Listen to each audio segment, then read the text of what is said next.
যদি তুমি তাকে আবার হাসাতে পারো তবে আমি তোমার সঙ্গে ওর বিয়ে দিয়ে দেব। এটি কোনো ফিল্মি সংলাপ নয়, এটি এমন একটি বাক্য যা একজন সাধারণ মানুষের ভাগ্য, একজন পিতার অহংকার এবং একজন অসুস্থ মেয়ের জীবনকে চিরদিনের জন্যে বদলে দিয়েছিল। 7 বছর ধরে যে হাসতে ভুলে গিয়েছিল সে কি সত্যিই আবার হাসতে পারে? আর একজন গরিব মানুষ কি ক্ষমতা ও পরিচয় ছাড়াই পুরো পৃথিবীকে স্তব্ধ করে দিতে পারে? আজকের গল্প ঠিক সেখান থেকেই শুরু হয়, যেখানে টাকা অসহায় হয়ে পড়ে আর মনুষ্যত্ব কথা বলতে শুরু করে। এই গল্প শুধু ভালোবাসার নয়, এটি সাহস, সততা এবং সেই সিদ্ধান্তের গল্প যার মূল্য অনেক বেশি। মুম্বাইয়ের এক বর্ষণমুখর সকাল, জুলাই 2022। ছত্রপতি শিবাজী মহারাজ আন্তর্জাতিক বিমানবন্দরের একটি প্রাইভেট হ্যাঙ্গারে বৃষ্টির হালকা ফোঁটা লোহার ছাদের ওপর পড়ছিল, যেন কোনো পুরনো ব্যথাকে ধীরে ধীরে জাগিয়ে তুলতে এসেছে। বাইরে আকাশ ছিল ধূসর, আর ভেতরে দাঁড়িয়ে থাকা প্রতিটি মানুষ কোনো এক না বলা বোঝার সাথে শ্বাস নিচ্ছিল। হ্যাঙ্গারের মাঝখানে একটি হুইল চেয়ার দাঁড়িয়েছিল, তাতে বসেছিল অনন্যা মেহরা, বয়স 22 বছর। চোখ খোলা ছিল, কিন্তু তাতে কোনো প্রশ্ন ছিল না, কোনো অভিযোগ নেই, কোনো প্রত্যাশাও নেই। 7 বছর হয়ে গিয়েছিল যখন শেষবার তার মুখে হাসি ফুটেছিল। 7 বছর যেন সময় তাকে ছোঁয়া ছেড়ে দিয়েছিল। তার পাশে দাঁড়িয়েছিলেন রাজীব মেহরা, দেশের নামকরা বেসরকারি বিমান পরিষেবা গোষ্ঠীর মালিক, যার নাম শুনলেই বড় বড় বিনিয়োগকারীরাও সোজা হয়ে দাঁড়িয়ে যেত, যার কাছে টাকা ছিল, ক্ষমতা ছিল, যোগাযোগ ছিল। কিন্তু সেই সকালে তিনি ছিলেন স্রেফ একজন পিতা, ক্লান্ত, পরাজিত এবং ভয়ে কুঁকড়ে থাকা। 7 বছরে তিনি কি না করেছেন! জার্মানি, সুইজারল্যান্ড, সিঙ্গাপুর, নামী ডাক্তার, দামি চিকিৎসা, অত্যাধুনিক মেশিন। কিন্তু অনন্যার চোখে জমে থাকা নিস্তব্ধতা গলে যায়নি। সে খাবার খেত, শ্বাস নিত, কিন্তু বেঁচে থাকত না। আজকেও তারা এক নতুন চিকিৎসার আশায় উড়ান দিতে যাচ্ছিলেন, সম্ভবত শেষ আশা। হ্যাঙ্গারে সবকিছু শৃঙ্খলার মধ্যে ছিল। টেকনিশিয়ানরা নিজেদের কাজে ব্যস্ত, নিরাপত্তা ছিল কঠোর, এখানে আবেগের কোনো জায়গা ছিল না। আর ঠিক তখনই হ্যাঙ্গারের বাইরে গেটের কাছে বৃষ্টিতে ভেজা এক রোগা লোক দাঁড়িয়েছিল। ছেঁড়া ব্যাগের সাথে চোখে দ্বিধা আর আশা দুই ছিল। তার নাম ছিল আরিফ খান। কেউ জানত না যে এই সকালটি শুধু একটি উড্ডয়নের নয়, বরং অনেক জীবনের মোড় ঘুরিয়ে দিতে চলেছে।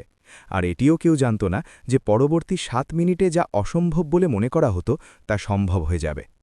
7 বছর আগে 2015 সালের অক্টোবরের সেই দুপুর আজও রাজীব মেহরার ভেতরে কোথাও জমেছিল। বর্ষার শেষ বৃষ্টি পাহাড় থেকে নেমে আসছিল, এবং লোনাভলার আঁকাবাঁকা রাস্তাগুলো পানিতে চিকচিক করছিল। স্কুলের বাস ধীরে ধীরে এগোচ্ছিল, ভেতরে বাচ্চারা হাসছিল, গান গাইছিল। কারও ধারণা ছিল না যে পরবর্তী কয়েক সেকেন্ড তাদের জীবনকে দুভাগে ভাগ করে দেবে। অনন্যা তখন 15 বছরের ছিল, চুপচাপ থাকত, কিন্তু হঠাৎ খিলখিল করে হেসে উঠত। সে জানলা দিয়ে বাইরের মেঘ দেখছিল, যেন তাদের ছুঁতে যায়। তারপর একটা মোড় এলো, বাস পিছলে গেল, টায়ার নিয়ন্ত্রণ হারালো, একটা বিকট শব্দ, চিৎকার, আর তারপর অন্ধকার। যখন অনন্যাকে হাসপাতালে আনা হলো, ডাক্তাররা বললেন তার শরীরে কোনো গুরুতর চোট নেই। এই খবর শুনে রাজীবের ধরে প্রাণ এলো, কিন্তু কিছুদিনের মধ্যেই সেই স্বস্তি ভয়ে বদলে গেল। অনন্যা কথা বলছিল না, না ভয় দেখাচ্ছিল, না ব্যথা। তার চোখ খোলা থাকত, কিন্তু মনে হতো সে অন্য কোনো জগতে বন্দী হয়ে গেছে। ডাক্তাররা বললেন এটি শারীরিক নয়, মানসিক আঘাত, এমন এক সদমা যা ভেতর থেকে মানুষকে আষ্টে পিষ্টে বেঁধে ফেলে। রাজীব মেহরার জন্য সেই মুহূর্তটি ছিল সবচেয়ে কঠিন। যে মানুষটি বিমানের ডিল কয়েক মিনিটে পাকা করত, সে এখন হাসপাতালের ঘরে বসে নিজের মেয়ের সাথে কথা বলে যেত। সে তার হাত ধরে বলত, পাপা এখানেই আছে, ভয় পাস না, সব ঠিক হয়ে যাবে। কিন্তু অনন্যার নিস্তব্ধতা দেওয়ালের মতো দাঁড়িয়ে থাকল। বছর কেটে গেল, চিকিৎসা রাজীবের জীবনের একমাত্র লক্ষ্য হয়ে উঠল। জার্মানি, সুইজারল্যান্ড, সিঙ্গাপুর, বড় বড় নিউরোলজিস্ট, দামি মেশিন, নতুন নতুন থেরাপি, প্রতিবার এক নতুন আশা, আর তারপর সেই একই শূন্যতা। ডাক্তাররা ফাইল দেখে গম্ভীর গলায় বলতেন, সময় দিতে হবে। কিন্তু সময় যেন অনন্যাকে ভুলে গিয়েছিল। বাড়িতে নিস্তব্ধতা ছড়িয়ে পড়ল। অনন্যার মা সেই নীরবতা বেশিদিন সহ্য করতে পারলেন না। অসুস্থতা নয়, বরং সেই বাড়ির নিস্তব্ধতা তাকে ভেঙে দিয়েছিল। তিনি চলে যাওয়ার পর রাজীব আরও একা হয়ে গেলেন। তার পুরো পৃথিবী এখন একটি হুইল চেয়ারে এসে আটকে গিয়েছিল। অনন্যা খেত, ঘুমাত, চিকিৎসার জন্য যেত, কিন্তু বেঁচে থাকত না। ঋতু বদলাত, কিন্তু প্রতিবার বর্ষা এলেই সে আরও কুঁকড়ে যেত।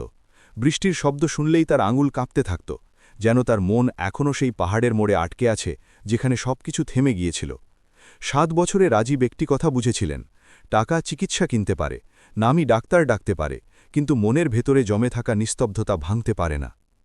আর তারপর এলো 2022 সালের সেই বর্ষার সকাল। আরও এক উড়ান, আরও এক চিকিৎসা, সম্ভবত শেষ আশা। রাজীবের সেদিন বিন্দুমাত্র ধারণা ছিল না যে তার মেয়ের 7 বছরের পুরনো নিস্তব্ধতা কোনো ডাক্তার বা মেশিনে নয়, বরং একজন অপরিচিতের সরলতায় ভাঙতে চলেছে। আর সেই চমৎকারটি এমন জায়গা থেকে আসবে যেদিকে তিনি কখনো তাকানোর প্রয়োজনই মনে করেননি।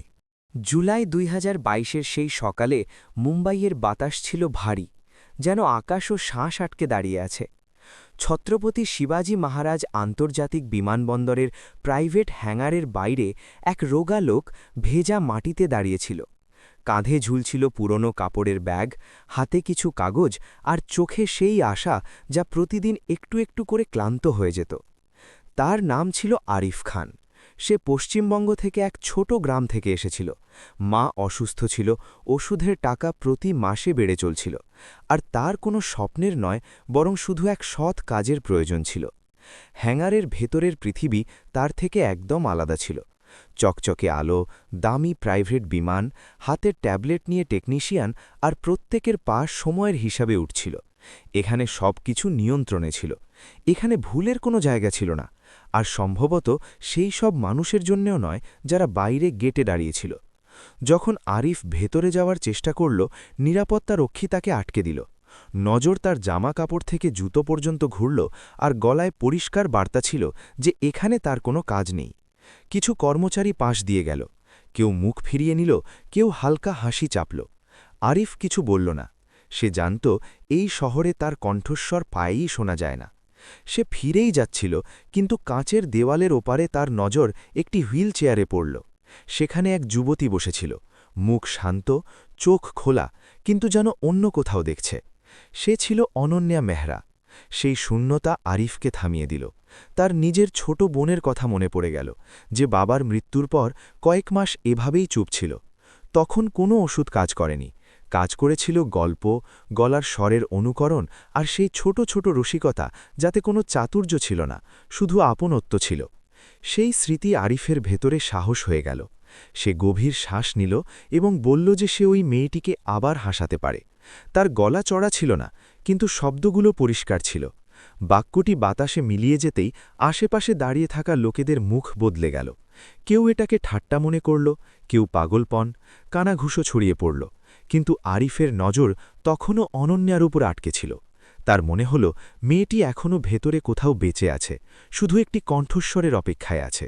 হ্যাঙ্গারের ভেতরে চাঞ্চল্য বেড়ে গেল। কেউ ম্যানেজারকে ডাকল, কেউ বলল এই লোক ঝামেলা করছে।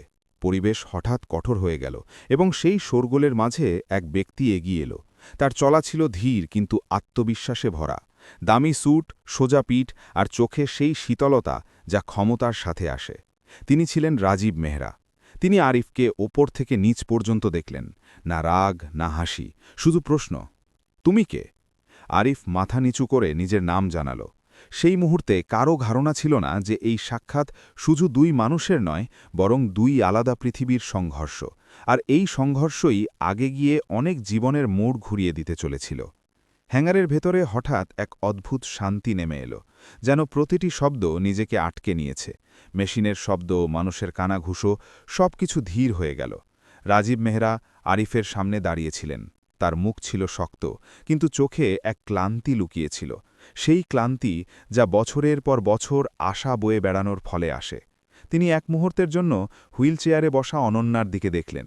সেই একই শান্ত মুখ, একই খালি দৃষ্টি। তারপর তার নজর আবার আরিফের ওপর এলো। তুমি বলছো যে তুমি ওকে হাসাতে পারো? কথাটি খুব উঁচু ছিল না, কিন্তু তাতে প্রশ্নের চেয়ে ওজন বেশি। আরিফ মাথা নিচু করে সম্মতি জানাল। সে কোনো সাফাই দিল না, কোনো দাবি করল না। হ্যাঙ্গারে দাঁড়িয়ে থাকা কিছু লোক হেসে উঠল, কেউ মাথা নাড়ল, যেন এসব একটা তামাশা। রাজীব হাত তুলে সবাইকে চুপ করালেন। তিনি এক পা এগিয়ে এলেন। তার গলা এখন আরও শীতল হয়ে গেল। যদি তুমি সত্যি আমার মেয়েকে আবার হাসাতে পারো, তবে আমি ওর বিয়ে তোমার সাথে দিয়ে দেব। এই শব্দগুলো বাতাসে থমকে গেল। কারো বিশ্বাস হল না যে তারা ঠিক শুনেছে। এটি কোনো প্রতিশ্রুতি ছিল না, এটি ছিল এমন এক মানুষের কথা যে সব পথ চেষ্টা করে দেখেছে এবং এখন শেষ বাজি ধরছে। সম্ভবত রাজীব নিজেও জানতেন না তিনি কি বলছেন। তার কাছে এটি সম্মানের প্রশ্নও ছিল, আবার আশার শেষ ছায়াও ছিল। আরিফ ধীরে ধীরে মাথা তুলল। তার চোখে না ভয় ছিল, না উৎসাহ, শুধু এক অদ্ভুত প্রশান্তি ছিল, যেন সে জানত এই মুহূর্তটি এড়িয়ে যাওয়ার নয়। সে খুব শান্ত গলায় বলল, আমাকে শুধু 7 মিনিট দিন। এটি কোনো চ্যালেঞ্জ ছিল না, কোনো চুক্তিও নয়, এটি ছিল এক ভরসা যা শব্দে প্রকাশ করা কঠিন। হ্যাঙ্গারে অস্বস্তি ছড়িয়ে পড়ল। নিরাপত্তারক্ষীরা এগোতে চাইল। নার্সরা ঘাবড়ে গিয়ে অনন্যার দিকে তাকাতে লাগল, কিন্তু রাজীব সবাইকে ইশারায় আটকে দিলেন। 7 মিনিট। তিনি নিজের চেয়েও সবাইকে শুনিয়ে বললেন, ঠিক আছে, কিন্তু যদি এক মুহূর্তের জন্যেও আমার মনে হয় এসব অর্থহীন, তবে তুমি এখান থেকে চলে যাবে। আরিফ কোনো জবাব দিল না, সে শুধু হালকা মাথা নিচু করল। রাজীব নার্সদের পিছিয়ে যাওয়ার ইশারা করলেন। 7 বছরে এই প্রথমবার তিনি কোনো অপরিচিতকে নিজের মেয়ের এত কাছে আসতে দিচ্ছিলেন। আরিফ ধীরে ধীরে এগিয়ে গেল এবং অনন্যার সামনে হাঁটু গেড়ে বসল। সে তাকে ছুল না, কোনো প্রশ্ন করল না, এমনকি অসুস্থতার নামও নিল না। হ্যাঙ্গারে এখন এত নিস্তব্ধতা ছিল যে প্রত্যেকে নিজের হার্টবিট শুনতে পাচ্ছিল। আরিফ নিজের পকেটে হাত দিল। কেউ জানত না সে কি বের করতে চলেছে, কি বলতে চলেছে, বা এসব কিভাবে শেষ হবে। শুধু এটুকুই পরিষ্কার ছিল যে এই 7 মিনিট শুধু এক গরিব মানুষের চেষ্টা ছিল না, এটি ছিল অহংকার আর বিশ্বাসের লড়াই, আর সময় এখন চলতে শুরু করেছিল। হ্যাঙ্গারের নিস্তব্ধতা এখন সময়ের মতো ভারী হয়ে গিয়েছিল। আরিফ অনন্যার সামনে হাঁটু গেড়ে বসেছিল। সে তাকে স্পর্শ করেনি, তার নাম নেয়নি, বা কোনো অসুখের কথা তোলেনি। তার নজর শুধু সেই মুখে আটকে ছিল যা বছরের পর বছর কোনো অনুভূতি বাইরে আসতে দেয়নি। কিছু মুহূর্ত এমন কাটল যেন বাতাসও থেমে গেছে। তারপর সে তার পকেট থেকে এক ছোট সাধারণ জিনিস বের করল। কোনো ওষুধ নয়, কোনো যন্ত্র নয়, স্রেফ এক পুরনো কাঠের পেন্সিল যার ডগা ঘষে গিয়েছিল, আর এক টুকরো ভাঁজ করা কাগজ। সে কাগজটি মেঝেতে রাখল আর কোনো ভূমিকা ছাড়াই রেখা টানতে শুরু করল। চিত্রটি সুন্দর ছিল না, বরং বিদঘুটে ছিল। চোখ বাঁকা, জিভ বাইরে, একটা পা ছোট। আরিফ নিজেই হেসে উঠল এবং খুব সহজ গলায় বলল, এটি একটি গরু, কিন্তু খুব অদ্ভুত গরু। ওর নাম মমু, আর ও ঘাসের চেয়ে বেসুরো গান বেশি পছন্দ করে। বলতে বলতে সেটার গলার স্বর বদলে নিল, যেন কোনো পশুই গান গাইছে, আর তারপর সেই গরুর মতো করে হাঁটার ভঙ্গি করতে লাগল।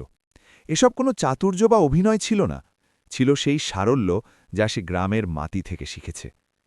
হ্যাঙ্গারে দাঁড়িয়ে থাকা কিছু মানুষের মুখ অজান্তেই নরম হয়ে গেল। কেউ হাসি চাপাচ্ছিল, কেউ নজর নিচু করছিল। রাজীব মেহরা ভ্রু কুচকালেন। এসব তার কাছে ছেলে মানুষই মনে হচ্ছিল, হয়তো বেকারও। কিন্তু আরিফ থামল না। সে গরুর গলায় অভিযোগ করল যে তার ঘাস নোনতা কেন। তারপর হঠাৎ মানুষের গলায় নিজের সাথেই ঝগড়া শুরু করল। শব্দগুলো না ভেবেই বেরিয়ে আসছিল, যেন সে কোনো বন্ধ দরজায় ধীরে ধীরে কড়া নাড়ছে। আর ঠিক তখনই কিছু বদলালো, যা প্রথমে কেউ দেখেনি। শুধু এক হালকা নড়াচড়া, যেন বাতাসে কিছু কেঁপে উঠল। অনন্যার ঠোঁটের কোণে খুব হালকা এক স্পন্দন দেখা গেল, এত হালকা যে চোখ ধাঁধিয়ে যেতে পারত। রাজীব অজান্তেই এক পা এগিয়ে এলেন। তার শ্বাস থমকে গেল। তিনি আবার দেখতে লাগলেন, ভয়ে ভয়ে, যে কোথাও এটা তার ভ্রম নয়। আরিফ বলতে থাকল। এখন সে নিজের গ্রামের কথা বলতে লাগল। নদীতে স্নান করতে যাওয়ার দিনের কথা, যখন কাপড় ভেসে গিয়েছিল। স্কুলে ভুল চটি পরে পৌঁছানোর স্মৃতি, যখন পুরো ক্লাস হেসে দিয়েছিল। সে মোরগের ডাক দিতে লাগল। তারপর সবজিওয়ালার ডাক, যে গলিতে এমনভাবে চিৎকার করত যেন কেউ তাকে তাড়া করছে। গলার স্বর বদলাতে থাকল, মুখভঙ্গি তৈরি হতে থাকল, আর শব্দগুলো কোনো পরিকল্পনা ছাড়াই বইতে থাকল। তখনই অনন্যার চোখে জল এলো। তার নজর প্রথমবার সরাসরি আরিফের ওপর স্থির হল, আর তারপর তার ঠোঁট খুলল। এক হালকা শব্দ বেরোল। এটি শুধু হাসি ছিল না, এটি খিলখিলিয়ে ওঠা ছিল, খুব ধীর, খুব নাজুক, কিন্তু সত্যি, যেন বছরের পর বছর আটকে থাকা কিছু হঠাৎ পথ খুঁজে পেয়েছে। তার কাঁধ হালকা কাঁপল, আর সেই হাসি আবার বেরিয়ে এলো। হ্যাঙ্গার পুরোপুরি নিস্তব্ধতায় ডুবে গেল। কোনো তালি নয়, কোনো শব্দ নেই, শুধু কারো ফুপিয়ে কান্নার এক হালকা আওয়াজ। এক নার্স মুখে হাত দিল, এক টেকনিশিয়ান চোখ মুছল, আর রাজীব মেহরা, যার মুখ বছরের পর বছর পাথরের মতো হয়েছিল, সেখানে দাঁড়িয়ে দাঁড়িয়েই ভেঙে পড়লেন। তার চোখ দিয়ে জল বইতে শুরু করল। সেই একটি শব্দ তা করে দেখালো যা টাকা, ক্ষমতা আর বিজ্ঞান করতে পারেনি। আরিফ চুপ হয়ে গেল। সে কিছু বলল না, সে ওখানেই বসে থাকল, মাথা নিচু করে। 7 মিনিট পূর্ণ হয়ে গিয়েছিল, আর সেই 7 মিনিটে শুধু অনন্যাই নয়, বরং সেখানে উপস্থিত প্রতিটি মানুষের ভেতরে কোনো গভীরে কিছু একটা নড়ে গিয়েছিল। কোম্পানি থেকে আলাদা থাকুক। রাজীব সবার কথা শান্ত হয়ে শুনলেন। তিনি না রাগ দেখালেন, না কারো ওপর অভিযোগ করলেন। শুধু এটুকুই বললেন যে তার মেয়ের অবস্থা একটি ব্যক্তিগত বিষয় এবং যে কোনো ধরনের বিবৃতি খুব ভেবে চিনতে দেওয়া হবে। এই জবাব আনুষ্ঠানিক দিক থেকে সঠিক ছিল, কিন্তু ঘরে বসে থাকা মানুষগুলো আনুষ্ঠানিকতা চাইছিল না, তারা নিয়ন্ত্রণ চাইছিল। কেউ এগিয়ে এসে বলল যে প্রয়োজন পড়লে পুরো গল্পটিকে চিকিৎসা বিজ্ঞানের অগ্রগতি হিসাবে পেশ করা যেতে পারে, যাতে কোনো ব্যক্তির নাম সামনে না আসে এবং বাজার শান্ত থাকে। সেই মুহূর্তে রাজীবের আঙুলগুলো অজান্তেই মুঠো হয়ে গেল। তিনি অনুভব করলেন যে এটি সেই মোড় যেখান থেকে পিছিয়ে আসা সহজ নয়। এখানে নেওয়া সিদ্ধান্ত শুধু কোম্পানির নয়, তার মেয়ের জীবনের গতিপথ ঠিক করে দেবে। তিনি প্রথমবার পরিষ্কার শব্দ বললেন যে তিনি কোনো মিথ্যে গল্পের অংশ হবেন না। ঘরে হঠাৎ নীরবতা নেমে এলো। কিছু মুখে বিরক্তি ফুটে উঠল, কিছু দৃষ্টি নিচে ঝুঁকে গেল। সংঘাত এখন সামনাসামনি ছিল। একই সময়ে অনন্যা নিজের ঘরে বসেছিল। নার্স পাশেই ছিল, কিন্তু দূরত্ব বজায় রেখে। অনন্যা জানালার পাশে রাখা চেয়ার পর্যন্ত নিজেকে সরানোর চেষ্টা করল। প্রতিটি নড়াচড়ায় পরিশ্রম ছিল, কিন্তু থেমে যাওয়ার কোনো ইচ্ছা ছিল না। তার ভেতরে সবকিছু স্পষ্ট ছিল না, কিন্তু একটা কথা পরিষ্কার ছিল, সে আবার নিজের সিদ্ধান্ত নিজে নিতে চায়। 7 বছর পর এই ইচ্ছাই ছিল এক নতুন শুরু। সন্ধ্যা হতে হতে মিডিয়ার তৎপরতা বেড়ে গেল। কিছু চ্যানেল প্রশ্ন তুলতে শুরু করল। সোশ্যাল প্ল্যাটফর্মে জল্পনা ছড়িয়ে পড়ল। কেউ একে চমৎকার বলল, কেউ ষড়যন্ত্র। রাজীব যখন বাড়ি ফিরলেন, তখন মুখে ক্লান্তি স্পষ্ট দেখা যাচ্ছিল। অনন্যা তাকে দেখল এবং খুব ধীর ভাঙা গলায় একটি অসম্পূর্ণ শব্দ বলল। সেটি পুরো নাম ছিল না, শুধু একটি পরিচয় ছিল। রাজীব বুঝে গেলেন এটি সেই লোকটির নাম যাকে দুনিয়া এখন ফিসফিসানির মধ্যে খুঁজছিল। রাজীব তার পাশে বসে পড়লেন। তিনি প্রথমবার অনুভব করলেন যে সিদ্ধান্ত পিছিয়ে দেওয়া এখন আরও বিপজ্জনক হতে পারে। একদিকে বোর্ডের চাপ ছিল, সমাজের নজর ছিল, আর অন্যদিকে তার মেয়ের সেই নাজুক কিন্তু সত্যি চেষ্টা ছিল, যা কোনো রণকৌশলের অংশ ছিল না। তিনি তার দিকে তাকিয়ে খুব শান্ত স্বরে বললেন যে তিনি কাউকে ক্ষতি হতে দেবেন না, না তাকে, না সেই লোকটিকে যে বিনা শর্তে পাশে দাঁড়িয়েছিল। সেই রাতে রাজীব অনেক রাত পর্যন্ত জেগে রইলেন। তিনি জানতেন যে পরের পদক্ষেপ সহজ হবে না, কিন্তু ইহাও পরিষ্কার ছিল যে এখন তিনি শুধু একজন ব্যবসায়ী ছিলেন না, তিনি ছিলেন একজন পিতা, এবং এইবার তাকে সিদ্ধান্ত মন থেকে নিতে হয়েছিল, চাই তার মূল্য যাই হোক না কেন। রাত অনেক গভীর হয়েছিল। বাড়ির আলো ছিল মৃদু এবং বাইরের শহরের শব্দও যেন ক্লান্ত হয়ে শান্ত হয়ে গিয়েছিল। রাজীব মেহরা নিজের স্টাডি রুম থেকে বেরিয়ে অনন্যার ঘরের বাইরে এসে থামলেন। দরজা আধা খোলা ছিল। ভেতরে অনন্যা বসেছিল। তার দেহ তখনও ক্লান্ত ছিল, কিন্তু শ্বাস-প্রশ্বাস আগের চেয়ে স্থির ছিল। রাজীব কিছু সময় ওখানেই দাঁড়িয়ে রইলেন। তার ভয় ছিল পাছে তার শব্দ সেই নাজুক ভারসাম্যকে না ভেঙে দেয়, যা অনেক কষ্টে তৈরি হয়েছিল। তিনি হালকা করে দরজায় কড়া নাড়লেন এবং ভেতরে এলেন। কোনো প্রশ্ন নেই, কোনো নির্দেশ নেই, শুধু পাশের চেয়ার টেনে বসে পড়লেন। কিছুক্ষণ দুজনেই চুপ করে রইলেন। এই নীরবতা কোনো বোঝা ছিল না, এটি এমন ছিল যেন দুই মানুষ একে অপরের উপস্থিতি বোঝার চেষ্টা করছে। রাজীব ধীর গলায় বললেন যে আজকের দিনটি খুব ভারী ছিল। অনন্যা মাথা হালকা করে নাড়ল। সে শুনছিল। এটিই নিজের মধ্যে অনেক বড় ব্যাপার ছিল। রাজীব তাকে জানালেন যে বাইরে মানুষ কথা বলছে, প্রশ্ন করছে, এবং তিনি চান অনন্যা সুরক্ষিত থাকুক। অনন্যার চোখ তার মুখে আটকে ছিল। সে কিছু বলার চেষ্টা করল। শব্দগুলো পুরো বের হচ্ছিল না, কিন্তু ভাব পরিষ্কার ছিল। সে কাঁপতে থাকা হাত নিজের বুকের দিকে নিয়ে গিয়ে ইশারা করল, যেন বলতে চায় যে সে সব বোঝে, কিন্তু সে নিজেকেও শুনতে চায়। রাজীবের গলা বুঝে এলো। তিনি প্রথমবার খুলে স্বীকার করলেন যে তিনি ভীত। দুনিয়াকে নিয়ে নয়, বরং নিজের সিদ্ধান্ত নিয়ে। তিনি বললেন যে হ্যাঙ্গারে তিনি যে বাক্যটি বলেছিলেন তার রাগ এবং হতাশা থেকে বেরিয়েছিল। তিনি কখনো ভাবেননি যে অনন্যা সত্যি ফিরে আসবে, এবং এখন সেই বাক্যটি একটি দায়িত্ব হয়ে গেছে। অনন্যার চোখে জল এলো। সে অনেক চেষ্টার পর একটি ছোট্ট শব্দ বলল, না। সেই শব্দটি ছোট ছিল, কিন্তু তাতে পরিষ্কার অর্থ ছিল। অনন্যা আবার চেষ্টা করল। ভাঙা গলায় সে বলল যে সে কোনো প্রতিশ্রুতির কারণে কিছু চায় না। সে শুধু এটিই চায় যে যে তাকে মানুষের মতো দেখে তাকে তেমনই থাকতে দেওয়া হোক। শব্দগুলো তখনও অসম্পূর্ণ ছিল, কিন্তু সত্যটা ছিল পূর্ণ। রাজীব তা শুনলেন এবং প্রথমবার অনুভব করলেন যে তার মেয়ে শুধু ফিরে আসছে না, বরং নিজেকে আবার গড়ে তুলছে। তিনি তাকে জিজ্ঞেস করলেন সে কি চায়। এই প্রশ্নটি তিনি একজন পিতার মতো করলেন, কোনো অভিভাবকের মতো নয়।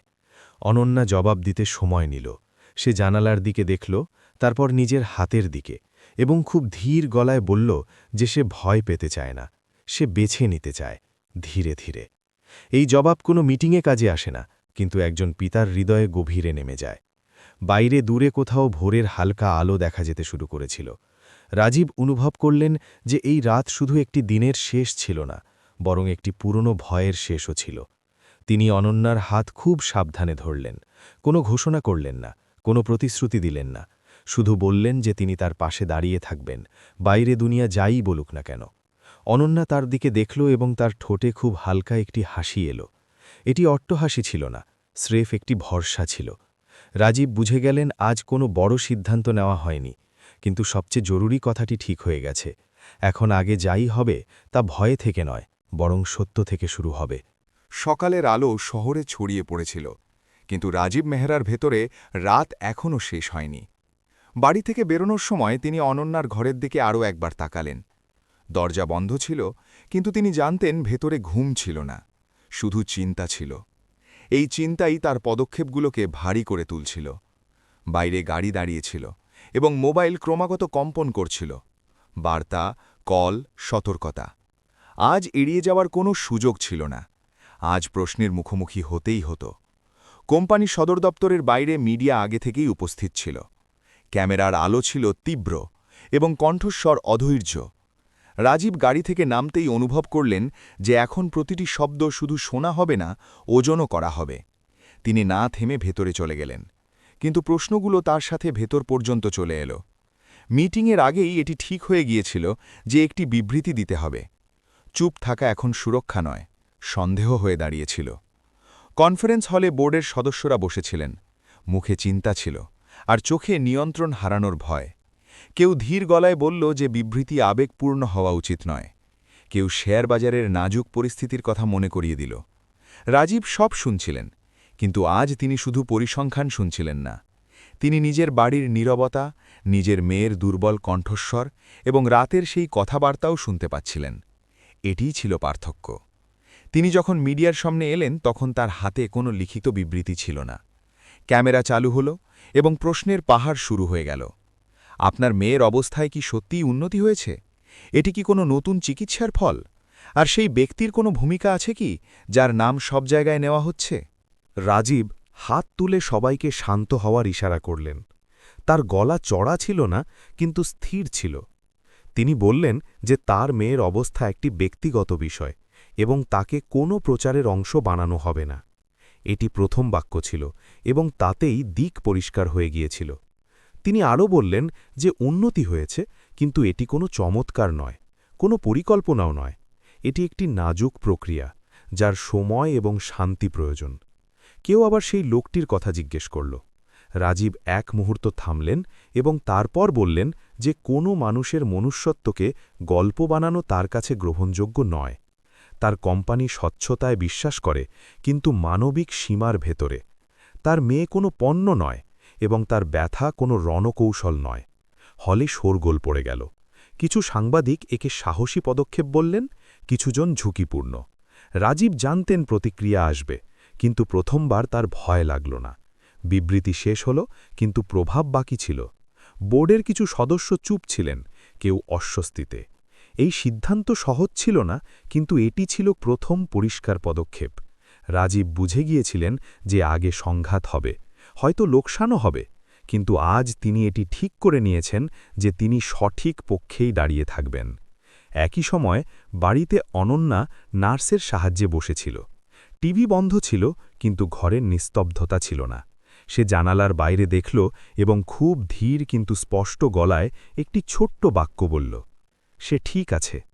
এটি একটি সাধারণ বাক্য ছিল, কিন্তু এর পিছনে 7 বছরের সংগ্রাম ছিল। নার্স হাসল। এই হাসি কোনো জয়ের ছিল না, বরং আশার ছিল। সন্ধ্যায় রাজীব যখন বাড়ি ফিরলেন, তখন অনন্যা তার দিকে দেখল।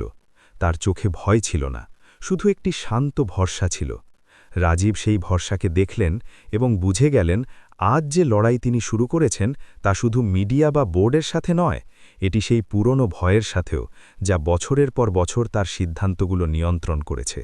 এবং এইবার সেই ভয় জেতার ছিল না। বিবৃতির কয়েক ঘণ্টা পরেই শহরের হাওয়া যেন বদলে গেল। যে কথা কাল পর্যন্ত শুধু কানে ফিসফিস করা হচ্ছিল, আজ তা প্রতিটি স্ক্রিনে দেখা যেতে লাগল। টিভি চ্যানেলগুলোতে বিতর্ক শুরু হল, সোশ্যাল মিডিয়ায় মত দুভাগে ভাগ হয়ে গেল, এবং প্রত্যেকেই নিজ নিজ সত্যের সাথে কথা বলতে লাগল। কেউ রাজীব মেহরাকে সাহসী পিতা বলছিল, তো কেউ তাকে একজন দায়িত্বজ্ঞানহীন সিইও বলছিল। কিছু মানুষ অনন্যার ফিরে আসাকে আশার সংকেত মনে করছিল, তো কেউ একে একটি সুপরিকল্পিত গল্প বলছিল। কিন্তু এই সমস্ত শব্দের মাঝে একটি নাম ছিল, যার সামনে না এসেই প্রতিটি আলোচনার কেন্দ্রে ছিল। সেই লোকটি যে সেদিন শুধু উপস্থিত ছিল। রাজীব নিজের অফিসে বসে স্ক্রিনে চলতে থাকা খবর দেখছিলেন। চ্যানেল বদলাতে থাকল, শব্দ বদলাতে থাকল, কিন্তু প্রশ্ন একই থাকল, আসল সে কে? সে কি কোনো ডাক্তার, কোনো চমৎকার চিকিৎসা জানা লোক, নাকি স্রেফ একটি কাকতালীয় ঘটনা? রাজীব বুঝে গিয়েছিলেন যে এখন চুপ থাকা সেই লোকটিকে বাঁচাতে পারবে না, কিন্তু তিনি ইহাও জানতেন যে যদি একবার নাম সামনে এসে যায়, তবে এই গল্প তার হাতের বাইরে চলে যাবে। বোর্ডের ভেতরে মতভেদ এখন আর চাপা ছিল না। কিছু সদস্য পরিষ্কার বলছিলেন যে পরিস্থিতি নিয়ন্ত্রণের বাইরে চলে যাচ্ছে। বিনিয়োগকারীদের ইমেল আসতে শুরু করেছিল। ভাষা মার্জিত ছিল, কিন্তু অর্থ শক্ত। হয় গল্পকে দিক দেওয়া হোক, নতুবা লোকসানের জন্য তৈরি থাকা হোক। এই শহরেরই একদম আলাদা এক প্রান্তে একটি সাধারণ ঘরে আরিফ বসেছিল। তার দিনটি অন্য যে কোনো দিনের চেয়ে আলাদা ছিল না। চাকরির জন্যে কল করা, অপেক্ষা করা এবং সন্ধে হলে খালি হাতে ফিরে আসা। তার এই ধারণাও ছিল না যে তার নাম এখন সেই সব মানুষের মুখে যাদের সাথে সে কখনো দেখা করেনি। তখনই তার ফোনে একটি অজানা নম্বর থেকে কল এলো। ওপাশ থেকে জিজ্ঞেস করা হলো যে সে কি সেই ব্যক্তি যে মেহরা পরিবারের সাথে হ্যাঙ্গারে উপস্থিত ছিল। আরিফ কিছুক্ষণ চুপ করে রইল। এই প্রশ্নটি তার জন্যে হঠাৎ এবং ভারী ছিল। সে শুধু এটুকু বলল যে সে বিশেষ কেউ নয় এবং সে কারো সাহায্য করেছিল। স্রেফ কলটি কাটতেই সে প্রথমবার অনুভব করল যে তার সারল্য এখন আর তাকে বাঁচাতে পারবে না। সন্ধে হতে হতে তার ঘরের বাইরে চাঞ্চল্য বাড়তে লাগল। কোনো ক্যামেরা ছিল না, কোনো মাইট ছিল না, কিন্তু নজর ছিল। প্রতিবেশীরা নিজেদের মধ্যে কথা বলতে লাগল। কেউ দরজার কাছে দাঁড়িয়ে নাম নিল। আরিফ জানালার বাইরে দেখল এবং তারপর ধীরে ধীরে পর্দা টেনে দিল। তার ভয় লাগছিল না, কিন্তু ভেতরে একটি অদ্ভুত বোঝা নেমে আসছিল। যেন কোনো গল্প যা তার ছিল না এখন তার কাঁধে রেখে দেওয়া হয়েছে, এবং তার কাছে আশা করা হচ্ছে যে সে তা বইবে। ওদিকে অনন্যা পরিবেশের পরিবর্তন অনুভব করল। সে নার্সের দিকে দেখল এবং খুব ধীর গলায় জিজ্ঞেস করল, বাইরে কি হচ্ছে? প্রশ্নটি অসম্পূর্ণ ছিল, কিন্তু উদ্বেগ ছিল পূর্ণ। নার্স জবাব এড়ানোর চেষ্টা করল, কিন্তু অনন্যার চোখে এখন শুধু কৌতূহল নয়, একটি ভয়ও ছিল। সে আবার চেষ্টা করল এবং সেই নামের উচ্চারণ করল, যা এখন একজন ব্যক্তির চেয়ে একটি তুফানে পরিণত হয়েছিল। রাজীব যখন এই খবর পেলেন যে প্রশ্নগুলো আরিফ পর্যন্ত পৌঁছে গেছে, তখন তার ভেতরে কিছু একটা যেন ভেঙে গেল। তিনি কোনো আদেশ জারি করলেন না, তিনি শুধু এটুকু বললেন যে কেউ সেই লোকটির কাছে জবরদস্তি যাবে না। কিন্তু তিনি জানতেন যে দুনিয়া আদেশ মানে না, দুনিয়া গল্প চায়, আর গল্প এখন তার নায়ক এবং তার অপরাধী খুঁজছিল। সেই রাতে রাজীব অনেক রাত পর্যন্ত নিজের ঘরে বসে রইলেন। ফোন কাছেই ছিল, কিন্তু তিনি তা স্পর্শ করলেন না।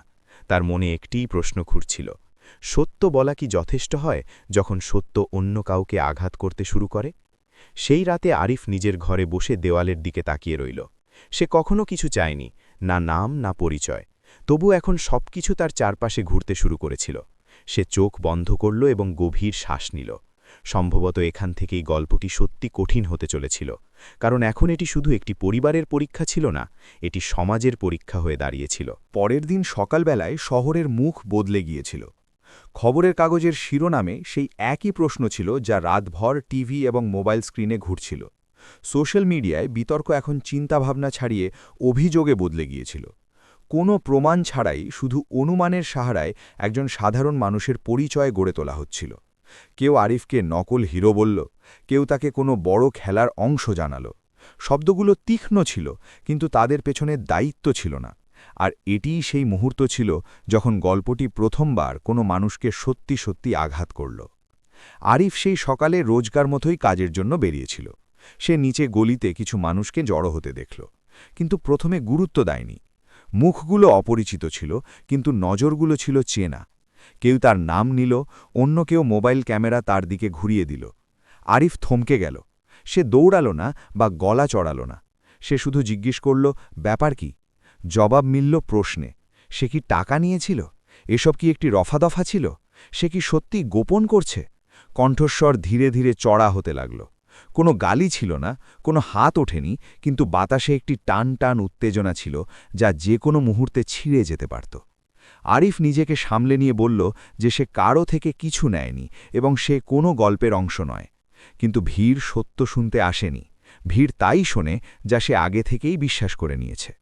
তখনই কেউ পাশ দিয়ে যাওয়ার সময় বলল যে পুলিশকে ডাকা হয়েছে। এটি শুনতেই পরিবেশ বদলে গেল। কিছু লোক পিছিয়ে গেল, কিছু আরও কাছে চলে এলো। আরিফের প্রথমবার ভয় লাগল, এজন্য নয় যে সে ভুল ছিল, বরং এজন্য যে সঠিক হওয়া এখানে কাউকে সুরক্ষা দিচ্ছিল না। একই সময় কোম্পানির সদর দপ্তরে রাজীব মেহরা একটি ছোট বার্তা পেলেন। মাত্র 2 লাইন ছিল, কিন্তু তার ওজন ছিল ভারী। আরিফকে ঘিরে ফেলা হয়েছে। অবস্থা ঠিক নেই। রাজীব কারও পরামর্শ নিলেন না। তিনি বোর্ডকে ফোন করলেন না। তিনি শুধু ড্রাইভারকে বললেন যে গাড়ি যেন দ্রুত বের করা হয়। এটি প্রথমবার ছিল যখন তিনি কোম্পানি, শেয়ার বা ইমেজ নিয়ে ভাবেননি। এইবার অগ্রাধিকার ছিল শুধু একজন মানুষ। রাজীব যখন সেখানে পৌঁছলেন, পুলিশ ঘটনাস্থলে উপস্থিত ছিল। কোনো বড় হাঙ্গামা হয়নি, কিন্তু ক্ষতি হয়ে গিয়েছিল। আরিফ চুপচাপ দাঁড়িয়েছিল। তার মুখ ক্লান্ত ছিল, চোখে শূন্যতা। রাজীব ভিড়ের দিকে তাকালেন না। তিনি সরাসরি আরিফের পাশে গিয়ে দাঁড়িয়ে পড়লেন। ক্যামেরার সঙ্গে সঙ্গে তাদের দিকে ঘুরে গেল। এটি এমন একটি দৃশ্য ছিল যা কোনো পরিকল্পনা বা রণকৌশল তৈরি করতে পারত না। একজন শক্তিশালী শিল্পপতি খোলা রাস্তায় কোনো নিরাপত্তা বেষ্টনী ছাড়াই একজন সাধারণ মানুষের সাথে দাঁড়িয়েছিলেন। রাজীব শান্ত স্বরে পুলিশকে বললেন যে যদি কোনো প্রশ্ন থাকে তবে যেন তাকে করা হয়। তিনি পরিষ্কার বললেন যে আরিফ তার অনুমতি ছাড়া কোনো কথোপকথনের জন্যে বাধ্য নয়। বাক্যটি ছোট ছিল, কিন্তু তার প্রভাব ছিল বিশাল। ভিড়ে নীরবতা ছড়িয়ে পড়ল। কিছু মানুষ পিছিয়ে গেল। ক্যামেরা এখন প্রশ্ন জিজ্ঞেস করছিল না, শুধু রেকর্ড করছিল। সেই মুহূর্তে কোনো ভাষণ ছাড়াই একটি পক্ষ পরিষ্কার হয়ে গিয়েছিল। ওদিকে বাড়িতে অনন্যা অস্থিরতা অনুভব করল। সে সবকিছু দেখেনি, কিন্তু ভেতরে কিছু একটা ভাঙতে দেখল। সে নার্সের হাত ধরল এবং অনেক কষ্টে 2টি পুরো বাক্য বলল। তার গলা ধীর ছিল, কিন্তু পরিষ্কার। ওকে বিরক্ত করো না, ও ভালো। নার্সের চোখ ভরে এলো। এটি শুধু শব্দ ছিল না, এটি সেই মেয়েটির ফিরে আসা যে এখন অন্য কারোর জন্যে দাঁড়াতে পারছিল। সন্ধ্যা নাগাদ গল্পের রং বদলে গিয়েছিল। এখন প্রশ্ন এটি ছিল না যে আরিফ কে, বরং এটি যে রাজীব মেহরা কোথায় দাঁড়িয়েছেন। তিনি কোনো বিবৃতি দিলেন না, কোনো প্রেস কনফারেন্স করলেন না, কিন্তু তার পছন্দ সবার সামনে ছিল। তিনি ভয়ের সামনে চুপ থাকার বদলে একজন মানুষের পাশে দাঁড়ানোর পথ বেছে নিয়েছিলেন। আর এখান থেকেই পরিষ্কার হয়ে গেল যে সামনের দিনগুলো সহজ হবে না, কারণ এখন এই লড়াই শুধু গুজবের ছিল না, এটি সত্য এবং ক্ষমতার মাঝে দাঁড়িয়ে গিয়েছিল। ঘটনার পরের দিন শহরের শোরগোল কিছুটা কমল, কিন্তু তার নিচে আরেকটি গভীর ঢেউ চলতে শুরু করল। এই ঢেউ ক্যামেরার ছিল না, বরং ফাইলের, নোটিসের এবং বন্ধ ঘরের ছিল। কোম্পানির সদর দফতরে সকাল থেকেই মিটিংয়ের সিলসিলা শুরু হয়ে গেল। আইনি পরামর্শদাতারা এলেন, কমপ্লায়েন্স অফিসারদের ডাকা হল এবং বোর্ডের কিছু সদস্য মুখে কাঠিন্য নিয়ে বসে রইলেন। প্রশ্ন এখন এটি ছিল না যে আরিফ কে, বরং এটি ছিল যে রাজীব মেহরা প্রকাশ্যে যে অবস্থান নিয়েছেন তার আইনি এবং প্রাতিষ্ঠানিক প্রভাব কী হবে। কেউ বলল যে কোম্পানির ইমেজের ক্ষতি হয়েছে, কেউ সতর্ক করল যে নিয়ন্ত্রক সংস্থাগুলো ব্যাখ্যা চাইতে পারে। শব্দগুলো সংযত ছিল, কিন্তু চাপ স্পষ্ট অনুভব করা যাচ্ছিল। রাজীব সব শুনতে থাকলেন। তিনি মাঝপথে থামালেন না বা কোনো পরামর্শকে সঙ্গে সঙ্গে নাকচ করলেন না। তিনি জানতেন এটি সেই মোড় যেখানে প্রতিটি বিকল্পের একটি মূল্য থাকে। পরামর্শদাতারা বললেন যে আনুষ্ঠানিক তদন্তের ঘোষণা করে দেওয়া হোক, বিবৃতিকে সীমিত করা হোক এবং আরিফের থেকে প্রকাশ্যে দূরত্ব তৈরি করা হোক। এই পথটি কাগজে কলমে সুরক্ষিত ছিল, আইনের গণ্ডিতে ছিল এবং কোম্পানিকে তাৎক্ষণিক স্বস্তি দিতে পারত। ঘরে কিছু মাথা সম্মতিতে নড়ল। এটি বাস্তবসম্মত সমাধান ছিল, অন্তত বাইরে থেকে দেখলে। একই সময়ে বাড়িতে অনন্যা বসেছিল। নার্স কাছেই ছিল, কিন্তু অনন্যার মন অন্য কোথাও আটকে ছিল। সে জানালার বাইরে দেখল যেন কোনো আগত সিদ্ধান্তের আওয়াজ শুনছে। খুব ধীর গলায় সে বলল যে তার ভয় লাগছে। এই ভয় ব্যথার ছিল না, বরং সেই সম্ভাবনার ছিল যে কোনো নির্দোষকে একা ফেলে দেওয়া হবে। সে আবার বলল যে যদি কেউ ভুল না হয় তবে তাকে নিজের ঢাল বানানো উচিত নয়। শব্দগুলো সরল ছিল, কিন্তু তাতে একটি পরিষ্কার নৈতিক রেখা টানা ছিল।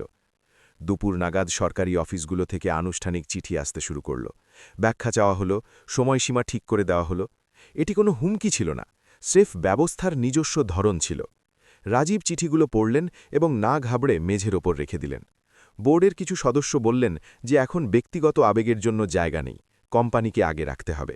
রাজীব প্রথমবার সবার দিকে সরাসরি দৃষ্টিতে তাকালেন। তার কণ্ঠস্বর শান্ত ছিল, কিন্তু দৃঢ়।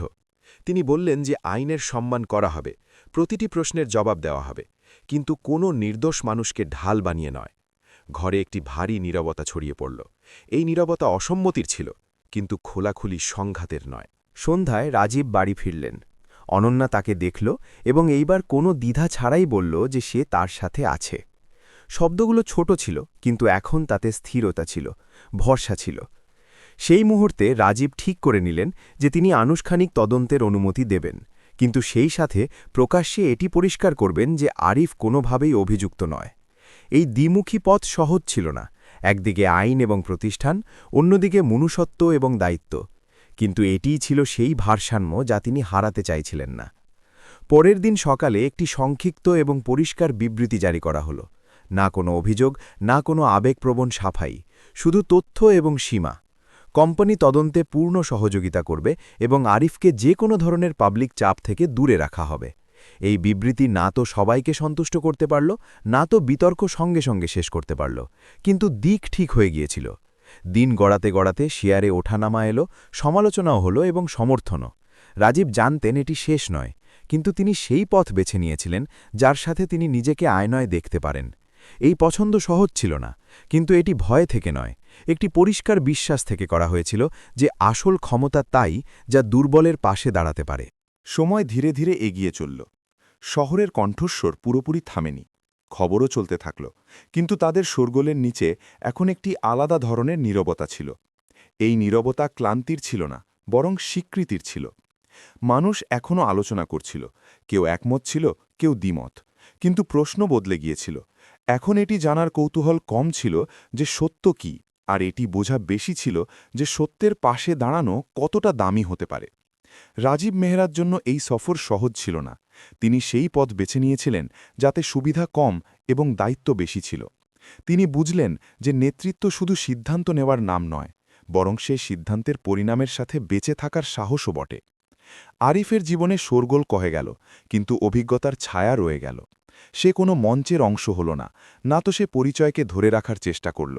সে আবার সেই সারল্যে ফিরে এলো যেখানে কাজের সন্ধান থাকে, দিন দীর্ঘ হয় এবং স্বপ্নগুলো ছোট কিন্তু সত্যি হয়। পার্থক্য শুধু এটুকুই ছিল যে এখন তার ভেতরে একটি ভরসা ছিল, এমন এক ভরসা যা কোনো প্রতিশ্রুতি থেকে নয়, বরং একটি অভিজ্ঞতা থেকে জন্মেছিল।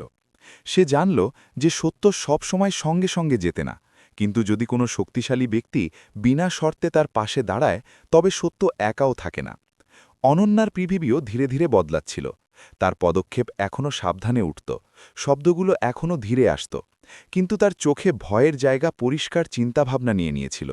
সে জানল যে সুস্থ হওয়া শুধু শরীরের ব্যাপার নয়, বরং নিজের মন এবং নিজের সিদ্ধান্তকে গ্রহণ করারও বিষয়।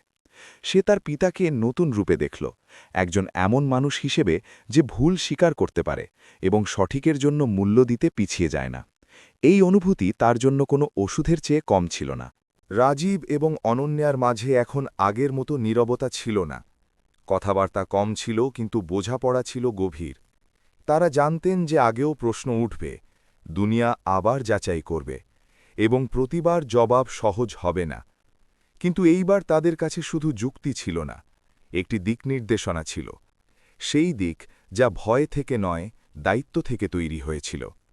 রাজীব বুঝে নিয়েছিলেন যে ক্ষমতার আসল মানে নিয়ন্ত্রণ নয়, বরং সুরক্ষা, এবং কখনো কখনো সবচেয়ে বড় সিদ্ধান্ত সেটাই হয় যাতে মানুষ নিজেকে পেছনে সরিয়ে রাখে।